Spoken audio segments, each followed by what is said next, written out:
ಎಲ್ಲರಿಗೂ ನಮಸ್ಕಾರ. ನಾನು ನಿಮ್ಮ ಅಚ್ಚ ಕನ್ನಡತಿ. ಈ ಚಳಿಯಲ್ಲಿ ಮಳೆ ಬರ್ತಾ ಇದೆ, ಏನಾದ್ರು ಮಾಡಬೇಕು ತಿನ್ನಬೇಕು ಅನಿಸ್ತಾ ಇದ್ದೀರಾ? ಹಾಗಾದರೆ ಮನೆಯಲ್ಲಿರೋಂಥ ಪದಾರ್ಥದಿಂದ ಮುರುಕು ಮಾಡೋದು ಹೇಗೆ ನೋಡೋಣ. ಅದಕ್ಕೆ ಏನೆಲ್ಲ ಪದಾರ್ಥಗಳು, ಯಾವೆಲ್ಲ ಸಾಮಗ್ರಿಗಳು ಬೇಕು ನೋಡೋಣ ಬನ್ನಿ. ನಾನು ಇಲ್ಲಿ 1 ಕಪ್ ಆಗೋಷ್ಟು ಅಕ್ಕಿ ಹಿಟ್ಟು ತೊಗೊಂಡಿದ್ದೀನಿ. ಕಡಲೆ ತೊಗೊಂಡು ಪೌಡ್ರ್ ಮಾಡ್ಕೊಂಡಿದ್ದೀನಿ ಅರ್ಧದಷ್ಟು. ರುಚಿಗೆ ತಕ್ಕಷ್ಟು ಉಪ್ಪು, ಚಿಲ್ಲಿ ಪೌಡರು, ಜೀರಿಗೆ ಮತ್ತು ಅಜ್ವಾನ ಪೌಡರ್ ತೊಗೊಂಡಿದ್ದೀನಿ.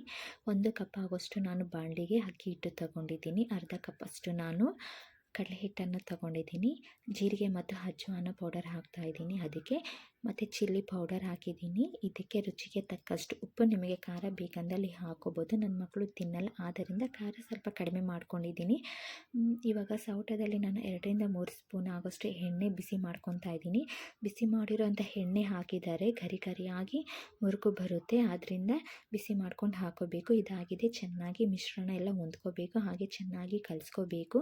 ಇದು ಕಲಸಿದ ನಂತರ ನಮಗೆ ಎಷ್ಟು ಬೇಕಷ್ಟು ಸ್ವಲ್ಪನೇ ನೀರು ಹಾಕೊತಾ ಕಲಿಸ್ಕೋಬೇಕು. ಚಪಾತಿ ಹಿಟ್ಟಿನ ಅದಕ್ಕೆ ಮೃದುವಾಗಿ ಕಲಿಸ್ಕೋಬೇಕು.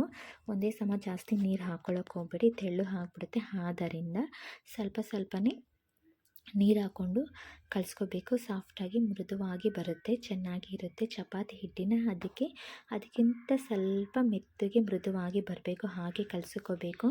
ಇದು ರೆಡಿ ಆಗ್ತಾ ಇದೆ ನೋಡಿ. ಇದು ಆಗಿದೆ ಚಪಾತಿ ಹಿಟ್ಟಿನ ಅದಕ್ಕೆ ಮುರುಕು ಹಿಟ್ಟು ರೆಡಿ ಆಗಿದೆ. ಇದು ಆಗಿದೆ. ಈಗ ನಾನು ಸ್ಟವ್ ಹತ್ತಿಸ್ಕೊತಾ ಇದ್ದೀನಿ. ಸ್ಟವ್ ಹತ್ತಿಸಿ ಆಗಿದ ನಂತರ ಒಂದು ಬಾಣಲಿ ಇಡ್ತಾಯಿದ್ದೀನಿ. ಬಾಣಲಿ ಕಾದ ನಂತರ ಇದಕ್ಕೆ ಎಣ್ಣೆ ಹಾಕ್ಕೊಂಡು ಕಾಯಕ್ಕೆ ಬಿಡ್ತಾಯಿದ್ದೀನಿ. ಅಷ್ಟರಲ್ಲಿ ನಾವು ಇವಾಗ ಚಕ್ಲಿ ಹುರುಳಿಗೆ ಎಣ್ಣೆ ಹಾಕ್ಕೊತಾ ಇದ್ದೀವಿ. ಎಣ್ಣೆ ಹಾಕ್ಕೊಳ್ಳೋದ್ರಿಂದ ಚಕ್ಲಿ ಹುರುಳಿಗೆ ಎಣ್ಣೆ ಹಾಕೊಳ್ಳೋದ್ರಿಂದ ಚಕ್ಲಿ ಹಿಟ್ಟು ಹಾಕೋಕ್ಕೆ ಅಂಟಂಟು ಬರಲ್ಲ, ಕಚ್ಚ ಅಂತ ಹಿಡ್ಕೊಳ್ಳೋದಿಲ್ಲ. ಚೆನ್ನಾಗಿ ಪ್ರೆಸ್ ಮಾಡಿದ ತಕ್ಷಣ ಚೆನ್ನಾಗಿ ಬರುತ್ತೆ. ಇದಕ್ಕೆ ನಮಗೆ ಯಾವ ಶೇಪ್ ಬೇಕೋ ಆ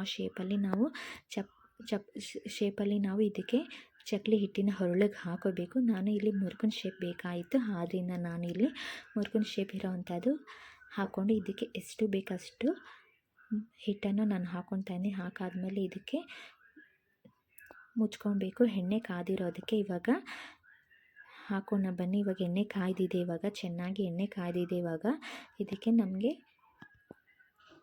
ಹಸಿಟ್ಟು ಕಲಿಸ್ಕೊಂಡಿರಲ್ವ ಚಕ್ಲಿ ಹುರುಳಿ ಹಾಕಿ ಇದಲ್ಲಿ ಬಿಡಬೇಕು. ಇದು ಬಿಡ್ತಾಯಿತ್ತು. ಇವಾಗ ನೋಡಿ, ಹಾಕಿದ ತಕ್ಷಣ ಇದನ್ನು ತಿರುಗಿಸಬಾರ್ದು, ಯಾಕಂದರೆ ಕಟ್ಟಾಗ್ಬಿಡುತ್ತೆ, ಬಿಟ್ಟೋಗುತ್ತೆ. ಇವಾಗ ಎಲ್ಲೂ ಸಹ ಕಟ್ಟು ಆಗಿಲ್ಲ, ಬಿಟ್ಟೋಗಿಲ್ಲ. ಚೆನ್ನಾಗಿ ಹಿಟ್ಟು ಮೃದುವಾಗಿ ಚೆನ್ನಾಗಿ ಬಂದಿದೆ. ಇದು ಸಹ ಚೆನ್ನಾಗಿ ಮುರುಕು ಆಗಿದೆ ನೋಡಿ, ಚೆನ್ನಾಗಿ ಕಾಣಿಸ್ತಾ ಇದೆ. ಆಗಿದೆ. ಇವಾಗ ಲೋ ಫ್ಲೇಮಲ್ಲಿ ಮತ್ತು ಕಡಿಮೆ ಉರಿಯಲ್ಲಿ ಇದನ್ನು ಬೇಯಿಸಬೇಕು. ಫಾಸ್ಟಲ್ಲಿ ಏನಾದ್ರು ಬೇಯಿಸೋಕೋದ್ರೆ ಸೀದೋಗ್ಬಿಡುತ್ತೆ. ಆದ್ದರಿಂದ ಕಂದು ಬಣ್ಣ ಬರೋವರೆಗೂ ಕಡಿಮೆ ಉರಿಯಲ್ಲಿ ಬೇಯಿಸಬೇಕು. ಇದು ಆಗಿದೆ. ಇದನ್ನು ಒಂದು ಬೌಲ್ಗೆ ಸರ್ವ್ ಮಾಡ್ಕೋಬೇಕು. ಒಂದು ಬೌಲ್ಗೆ ಪಕ್ಕಕ್ಕೆಲ್ಲ ಇಟ್ಕೊಂಡಾದಮೇಲೆ ನಾವು ಕೊನೆಯಲ್ಲಿ ಕರಿಬೇವನ್ನು ಎತ್ಕೊಂಡು ಅದು ಎಣ್ಣೆಗೆ ಫ್ರೈ ಮಾಡ್ಕೋಬೇಕು. ಫ್ರೈ ಮಾಡಿಕೊಂಡು ಮುರುಕು ರೆಡಿ ಆಗೋದ್ರಿಂದ ಮುರುಕಿಗೆ ಹಾಕೋಬೇಕು. ಇವಾಗ ರೆಡಿ ಆಗಿದೆ ನೋಡಿ. ನೀವು ಮನೇಲಿ ಮಾಡಿ ಒಮ್ಮೆ ಈ ಮುರುಕು ಟ್ರೈ ಮಾಡಿ ತಿನ್ನಿ, ತುಂಬ ಚೆನ್ನಾಗಿದೆ. ಯಾರೆಲ್ಲ ನನ್ನ ಚಾನಲ್ ಹೊಸದಾಗಿ ನೋಡುತ್ತಾರೆ ವಿಡಿಯೋಸ್ ಶೇರ್ ಮಾಡಿ, ಸಬ್ಸ್ಕ್ರೈಬ್ ಮಾಡಿ.